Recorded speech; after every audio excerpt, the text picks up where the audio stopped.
महागाईचा ज्या पद्धतीनं आगडोंब उसळलेला आहे, महिला दिन होता जागतिक, या मोदी सरकारने, फडणवीस सरकारने महाराष्ट्रासह देशातल्या लाडक्या बहिणीला काय दिलं?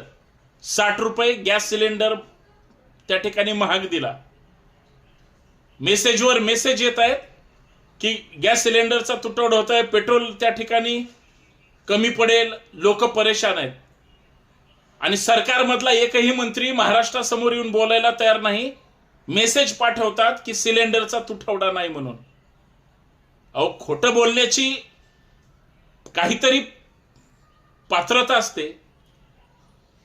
देशाला अडचणीत टाकून तुम्ही महागाई वाढवून सर्वसामान्य माणसाचं कंबरड मोडून जर सरकार आनंदी राहणार असेल, हे अत्यंत दुर्दैवी आहे. आणि एक सामान्य नागरिक म्हणून या वाढणाऱ्या महागाईचा करावा